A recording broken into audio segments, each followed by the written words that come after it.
Seguimos en el paraíso urbano.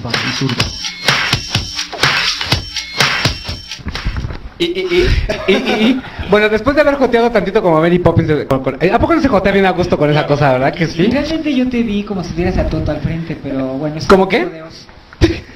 Cuando se llevan a Toto y se lo llevan al frente en la bicicleta.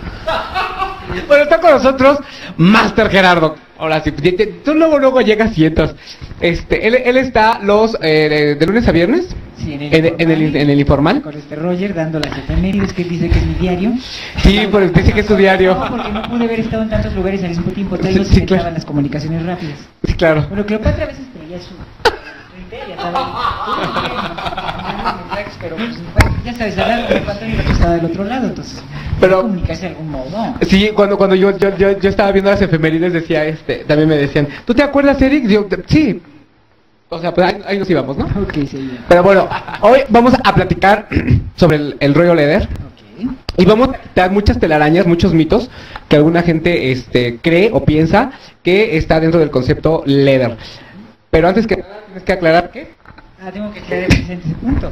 No nada más se trata del asunto de que lo que la gente puede creer, lo que la gente hace creer en nombre de los leather y que se aprovecha de ello y que hemos denunciado últimamente personas que se han dedicado a hacer orgías diciendo que vienen de parte de varios grupos leather, incluyendo la comunidad leather México. Órale. Y lo que hacen es citar a los chavos y decirles que como son gente muy joven, regularmente son menores de 20 años, les dicen que para hacer leather tienen que tener sexo a pelo, tienen que meterse a drogas, tienen que entregarse a no sé cuántas personas diciendo que son sus amos y que aparte les imponen un código de silencio. Nada de estas cosas se ocurren dentro de los leather. ¿Qué tal? Eso lo vamos a ir platicando poco a poco porque viene toda esta serie de preguntas el día de hoy. Así que bueno, pues ya saben, están los Twitter, el Face, y todo está en vivo para que te empiecen a preguntar. El programa no lo puede ver, ¿quién decías ahorita cuando estás diciendo? Sí, menos de 18 años de gente que está cardíaca. Porque esto se va a poner bastante fuerte. Muy intenso. No tanto. Lo que pasa es que también, mira, la gente confunde lo leather con otra cosa, que es la cultura BDSM o la cultura sadomasoquista. Creen que están ligadas. No es cierto. Ay, espérate, te estás adelantando mucho. Porque efectivamente, Eso es un bueno que lo dices, porque finalmente estamos platicando fuera de cámaras al checar este tema, que la información en internet dice precisamente eso que tú estás diciendo, que es una subcultura y que es de ustedes y que sale de ustedes, pero qué bueno que lo empiezas a aclarar. Sí, porque mira, esto nace en los años... Desde ahí vamos por principios. 40. Vamos a regresar un poco en la historia de lo que yo me acuerdo. Claro. Todo comienza precisamente al término de la Segunda Guerra Mundial.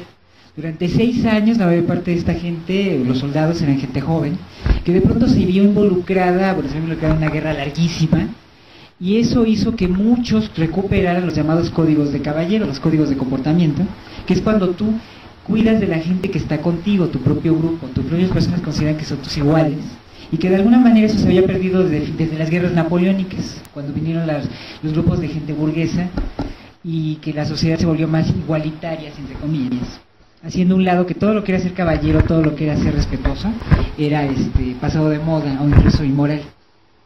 Entonces vienen 2 guerras mundiales y al término de la Segunda Guerra Mundial la mayor parte de estos chavos, pues su primera experiencia sexual había sido con un hombre, la mayoría parte de ellos. Los soldados, claro. Porque el gobierno norteamericano les dio condones. Eso fue muy importante. El gobierno norteamericano les dio condones y a las mujeres les enseñó a usar un condón con un hombre. Porque las mujeres trabajaban en las fábricas y los hombres estaban peleando en la guerra. Claro. Estamos hablando de gente muy, pero muy joven. Gente que entraba al ejército a los 16, 17 años. Por tanto, sus primeras experiencias sexuales se daban con sus compañeros, más que con una prostituta, más que con una mujer. Porque era lo que tenían a la mano, me imagino. Tenían a la mano, exactamente. Al compadre. No sabías en qué momento iba a acabar un enfrentamiento. La lucha era muy sangrienta por ambos lados.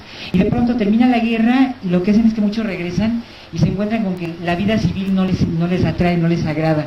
Porque llegan a cumplir con el American Way of Life. Cásate, ten hijos, ten una familia, manténla, y a la mujer, regrésate de la fábrica a la casa, baby boomer, o sea, ten muchos hijos. Empezó la tecnología a meter que la mujer tenía un montón de cosas que usar en la casa y que le ahorraban trabajo, y realmente la esclavizaron a la casa, y de pronto aparecen 2 movimientos, el movimiento feminista, que por un lado pedía que la mujer se le diera igualdad, porque ya le había probado la igualdad durante el trabajo en la Segunda Guerra, y también aparecían los derechos sexuales. Como veían una sociedad que estaba controlando y que era muy conservadora, que decía que la sexualidad para lo único que servía era para reproducirse, muchos comenzaron a integrarse a lo que se llama la disidencia sexual. Es decir, tener tu vida sexual no en tu cama, no de la puerta para adentro, sino en algún lugar donde tú podías encontrar hasta sexo anónimo, sexo casual, y hacerlo como una especie de protesta ante lo que el gobierno quería, el gobierno norteamericano en este caso, y también los gobiernos de Europa Occidental, Francia, Inglaterra, Bélgica, todos ellos se pusieron en la misma posición. Y los países de Oriente, que quedaron en manos de los soviéticos, eran peor. Había un enorme control del imperio soviético por la población, porque ellos son los que decidían desde Moscú cuánta gente podían hacer en cada país, porque era lo que necesitaban como mano de obra. Claro. Entonces estaba tan controlada la vida sexual que la gente se entregó a la disidencia sexual, que era el sexo casual, y eso, junto con el movimiento de las feministas, hizo que reaparecieran entre la gente heterosexual las personas que practicaban el sadomasoquismo, como una serie de prácticas que se llaman parasexualidad, que al no tener un contacto genital buscaban un placer que iba más allá del placer que normalmente conocían. Entonces comenzaron las dos culturas que en ese momento estaban naciendo, una cultura totalmente subversiva de hombres y una cultura subversiva de personas heterosexuales que iban a la par, y algunos hombres se cambiaban de una a otra. O sea, había hombres que se presentaban en los grupos de sadomasoquismo diciendo que eran casados, bueno, estaban casados, tenían sus hijos, pero también buscaban aventuras con hombres. Y en esa época no se cuestionaba lo que hacía su vida sexual. Claro. Entonces iban con relaciones con hombres y ahí comenzaba un intercambio de que las dos culturas estaban tocando. Pero cada una aparentaba no estar tocándose con la otra. Porque una regla del Código de Caballeros es que lo que aquí sucede, aquí se queda. Entonces no se contaba, nadie hablaba, no había palabras. Y comenzó a surgir una serie de reglas, una serie de comportamientos que a través de cómo te portabas tú, llamaba la atención de otro hombre. Ahora también... ¿Era una especie de código? ¿Sí? Era una especie de código. Ese código también tuvo que ver con otra cosa. Muchos huérfanos de guerra, o sea, los niños que crecieron durante la guerra, pues no vieron a sus padres.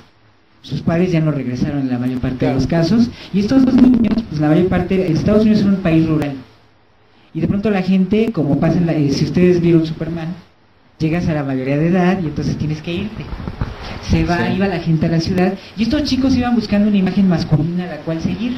Y encontraban en estos exsoldados, en estas personas que estaban en las cantinas, en los bares, llevando sus viejos uniformes y recordando las guerras, encontraron al daddy. De ahí nació la cultura del daddy boy, y por tanto una cultura homosexual que comenzaban a hacer. No podemos decir que todos hayan tenido sexo, pero sí había una connotación erótica de tener a alguien más joven que te siguiera y lo adoptabas como tu hijo. Entonces el daddy boy fue la primera parte de la cultura. Y por parte del joven, el buscar al padre o la imagen paternal que le faltó, ¿no? Sí, había una construcción total que tenía que ver con eso, ¿no? De que dónde estaba mi figura paterna. Y que lo hemos visto en varios países donde esa cultura se sigue repitiendo, y lo vemos por ejemplo en algunos lugares donde caen en malas manos. Los chavos siguen a la mafia en los años 30, siguen actualmente a los narcos. ¿Por qué? Porque son figuras a respetar. Claro. Entonces aquí seguían a los soldados, porque eran las figuras a respetar. Todo el cine que habían visto, todos los cómics que habían leído, todo lo que habían sumado como cultura, les había dicho que los soldados eran los buenos. Sí, claro. Entonces ellos exacto, porque eran considerados héroes. Y ¿cómo empieza entonces a surgir ya el concepto en leve? 1948. Ay, ¿cómo te acuerdas, Dios? En 1948-49 pasa lo siguiente. Estados Unidos y la Unión Soviética rompen relaciones de alguna manera, comienza la Guerra Fría. Entonces muchos soldados se tienen que quedar en Europa, ya no pueden regresar a América.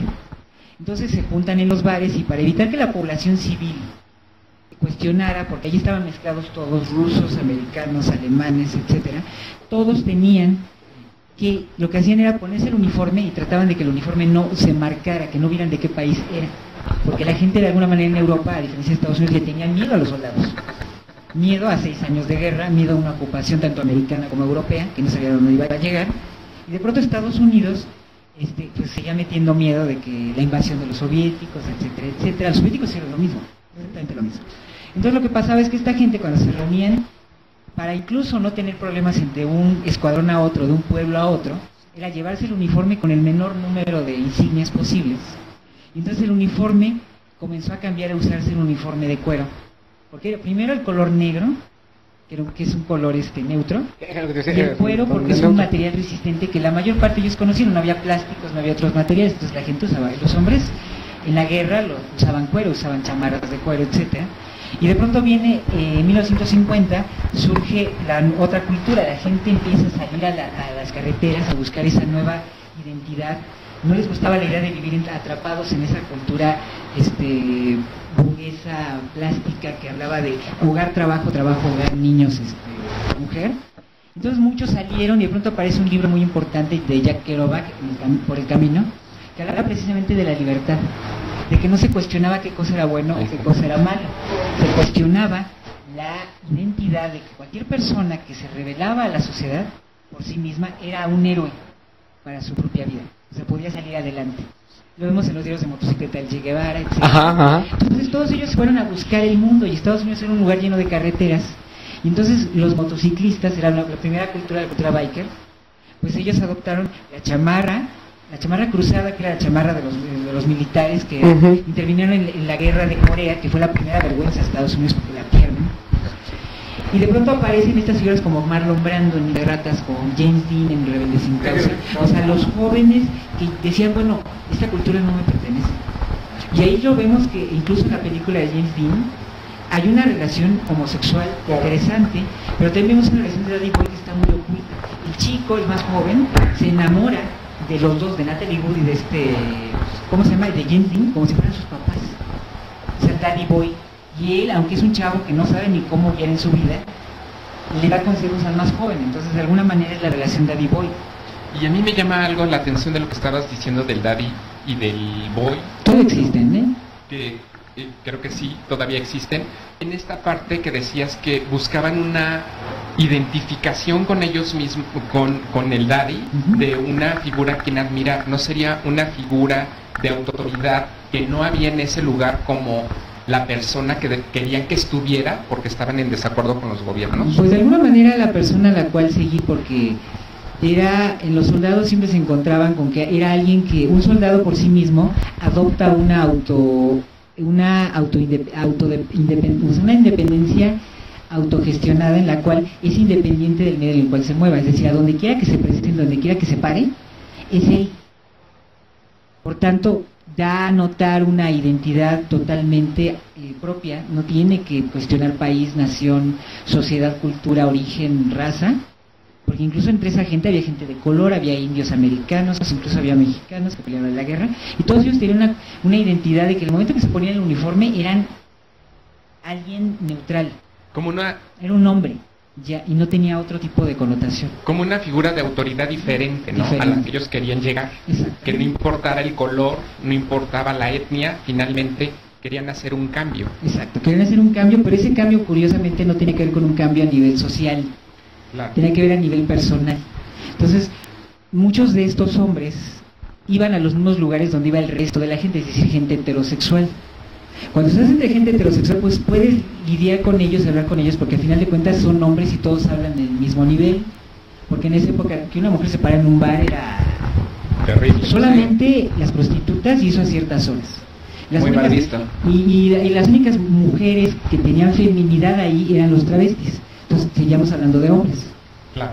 Entonces, en esa cultura mixta entre travestis que se dedicaban más a la parte del cabaret, del vodevil, del entretenimiento, y los varones que iban a tomarse ahí una copa, resultaba que de pronto comenzó a aparecer un código de cómo identificar un hombre a otro sin necesidad de intercambiar palabras. Claro, y porque en el tiempo que tú lo estás remontando, los actores eran hombres, no existían mujeres. Sí, prácticamente. Finalmente se caracterizaban de mujer. Eran muy pocas las mujeres que había en el cabaret, muy pocas. Pero finalmente eran mujeres, ¿no? Finalmente, hombres, su actitud era de mujer, pero eran hombres. Ahora, todas estas actitudes que empezaron a generar, o estos códigos que llamas, ¿fueron así dándose solitos o se sentaron a decir vamos a hacer esto? No tuvo un consenso, pero había algo a cambio muy importante, porque digamos ahorita la uniformidad de la cultura se da porque puedes mandar un Twitter y dices tal color significa tal cosa y todo el mundo te lo cree. Claro, sí.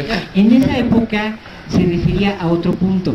Comenzaban a formarse grupos en diferentes lugares, que al momento de saber que existía un grupo en otro lugar, podría ser un bar en la misma ciudad, pero que estaba a 5 o 6 cuadras de distancia y que no tenían contacto unos con otros, había un momento en que alguno iba de un lugar a otro.